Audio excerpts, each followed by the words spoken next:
Hello दोस्तों, कैसे हैं आप लोग। आई होप आप लोग भी बहुत अच्छे से होंगे और वैलेंटाइंस डे के तैयारी में लगे हुए होंगे। तो आज मैं चलिए इसी संदर्भ में एक बहुत अच्छी सी कहानी आप लोगों को सुनाती हूँ। तो हुआ यूँ कि राष्ट्रकवि दिनकर एक बार गुरुदेव रविंद्रनाथ टैगोर से मिलने के लिए शांति निकेतन गए और उन्होंने शांति निकेतन में दोनों ने अच्छे से मिला। उसके बाद दोपहर को खाना पीना खा करके दोनों लेट गए। तो फिर 5 बजे के करीब में राष्ट्रकवि दिनकर ने गुरुदेव से कहा कि गुरुदेव चलिए हम लोग थोड़ी सी टहल के आते हैं।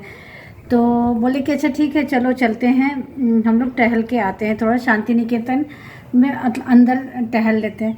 तो दिनकर जी तो तुरंत 5 मिनट के अंदर तैयार हो गए और वेट कर रहे हैं कि अभी तक गुरुदेव आए नहीं। तो वो 2 बार जाके उनके दरवाजे पे नॉक किया तो गुरुदेव ने कहा हाँ बस मैं तैयार हो रहा हूँ, आ रहा हूँ। तो फिर आधा ऐसे ही करते करते आधा घंटा बीत गया। तो वो दिनकर जी से रहा नहीं गया। तो वो फिर जा कर के दरवाज़ा खोले तो देखे कि एक मिरर के सामने और गुरुदेव बहुत आराम से अपनी बाल संवार रहे हैं और अपनी दाढ़ी पे कंघी कर रहे हैं। तो दिनकर जी ने कहा कि गुरुदेव मैं आधा घंटे से आपका वेट कर रहा हूँ और आधा घंटे से आप बोल रहे हैं कि ठीक है मैं 10 मिनट में आ रहा हूँ, 10 मिनट में आ रहा हूँ। तो हमें तो सिर्फ इसी तरह से शांति निकेतन में टहलना है, तो कहीं किसी से मिलने तो जाना नहीं है। तो फिर आप इतने देर से तैयार क्यों हो रहे हैं, किसको दिखाना है कि आप इतने सज धज रहे हैं और इतने टाइम से आप अपनी बाल बना रहे हैं और दाढ़ी बना रहे हैं। तो गुरुदेव ने मुस्कुरा करके कहा कि कवि दिनकर जी मुझे किसी को कुछ दिखाना नहीं है और ना ही मतलब मैं किसी की प्रशंसा के भूखा हूँ कि कोई मेरी प्रशंसा करे, तो इसीलिए मैं तैयार हो रहा हूँ। मेरी खुद की अपनी एक अंदर से हमें पॉजिटिविटी आती है कि जब हम कहीं भी जाना हो तो हम अच्छे से बन सवर के अगर जाते हैं तो हमारे में एक अलग तरह का अपने आप में हमें पॉजिटिविटी आती है। तो मैं इसलिए कहीं भी जाता हूँ तो अच्छे से बन सवर के जाता हूँ, ये मेरी अपनी अंदर की खुशी है। और ये नहीं है कि मुझे किसी को दिखाना है तभी मैं सज संवर रहा हूँ। तो ये अपने आप में आप कहीं अस्त व्यस्त जाइए, उसका आपके ऊपर क्या प्रभाव पड़ता है, प्लस आपसे मिलने वालों के का आपका प्रभाव उनके ऊपर क्या पड़ता है, ये सब आपके रहन सहन और तैयार होने मतलब लगता है। तो गुरुदेव की यह बात सुनकर दिनकर जी मुस्कुरा दिए, बोले कि वाकई सही में बात तो सही है कि अगर हम कहीं भी अस्त व्यस्त उठे और चले गए तो वो उसका प्रभाव जो हमसे मिले अगर रास्ते में उन पर क्या पड़ता है, और थोड़े से हम अगर तैयार होकर के कहीं जाएं तो कहीं किसी से मिले तो उसका प्रभाव क्या पड़ता है। तो इसी बात पे मेरा कहने का आशय ये है कि पहले हम अपने आप से प्यार करें, अपने आप को सम्मान दें। अगर जैसे सपोज़ कीजिए कि अगर कहीं हमें पार्टी में जाना है तो हम अपनी पसंद के कपड़े सूट पहनते हैं, साड़ी पहनते हैं, चाहे अदरवाइज़ कुछ भी पहनते हैं, अपने पसंद के हेयर स्टाइल बनाते हैं, अपने पसंद के मेकअप करते हैं। फिर हम क्यों पार्टी में जाकर सोचते हैं कि अरे कोई बंदा हमें ये नहीं बोला कि तुम बहुत अच्छी लग रही हो, किसी ने ये नोटिस नहीं किया कि तुम बहुत अच्छी लग रही हो, और जब किसी ने कुछ नहीं बोला तो हम आकर के और एक नेगेटिविटी में चले जाते हैं कि अरे मैं इतने तैयार होकर के गई थी लेकिन किसी ने हमें नोटिस भी नहीं किया।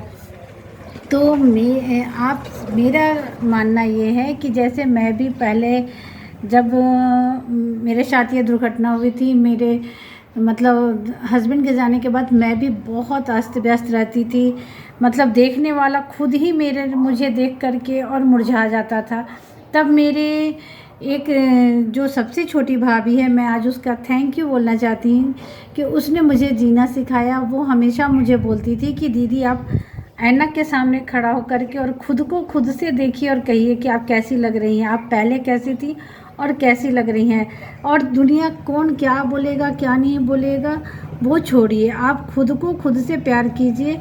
और जिसका परिणाम ये हुआ, और प्लस मेरी बिज़नेस भी ऐसी थी कि मैं पार्लर चलाती थी, तो वो हमेशा मुझे मोटिवेट करती थी, बोलती थी कि दीदी आप ढंग से नहीं तैयार होकर रहोगे तो कोई आपके पार्लर में आएगा नहीं, कि पार्लर चलाने वाली तो खुद ही इतनी अस्त व्यस्त रहती है तो वो दूसरे को क्या सजेशन देगी। और आज उसके बातों का ऐसा असर हुआ कि मैं रोज़ सुबह तैयार होने से जब भी होती हूँ ढंग से तैयार, मुझे किसी को दिखाना नहीं है, किसी को ये नहीं कहना है, मैं खुद से खुद को अपना प्यार करती हूँ। क्योंकि अगर मैं ढंग से नहीं तैयार होंगी, नहीं अगर मैं अस्त व्यस्त रहूँगी तो हमारे बच्चे भी अस्त व्यस्त रहेंगे और हमें इस तरह से उटपटांग देख करके बच्चों का पे भी बहुत गलत असर पड़ता है। तो मेरे कहने का ये तात्पर्य ये है कि सुबह जब भी कहीं अगर जाना हो, तैयार होकर अगर अच्छे से आप तैयार होकर के कहीं निकल रही हैं तो पहले मिरर के सामने खड़ा होइए और अपने आप को आई लव यू बोलिए, और उसके बाद देखिए, उसके बाद आप अगर कहीं निकलिएगा तो उसका क्या असर पड़ता है और आपका सारा दिन आप पॉजिटिविटी में रहिएगा, आपका मूड बहुत अच्छा रहेगा। तो आज आप अपने मिरर के सामने खड़े हो जाइए, बहुत अच्छे से तैयार हो जाइए, अपने पसंद के कपड़े पहनिए, अपने पसंद के मेकअप कीजिए और झट से मिरर के सामने अपने आप को आई लव यू बोल दीजिए, आई लव यू नीतू बोलिए और फिर उसका देखिए कमाल। तो बी पॉजिटिव, हैप्पी रहिए और ये मत सोचिए कि दुनिया के, आप मेरे बारे में भी तो बहुत सारे बोलते हैं अरे देखो ऐसे तैयार रहती है वैसे, लेकिन उसके बाद से मुझे जो अच्छा लगता है मैं वो करती हूँ और अच्छे से रहती हूँ और अपने आप से प्यार करती हूँ और मुझे किसी से कोई लेना देना नहीं है। मैं ठीक तो मेरे बच्चे ठीक, इसीलिए खुद से प्यार करना सीखिए और फटाक से मिरर के सामने खड़े हो जाइए और आई लव यू बोल दीजिए। Okay bye bye. मुझे बहुत अच्छी लगी ये बातें तो मैं सोची आप लोगों के साथ भी शेयर कर लूँ। Bye bye.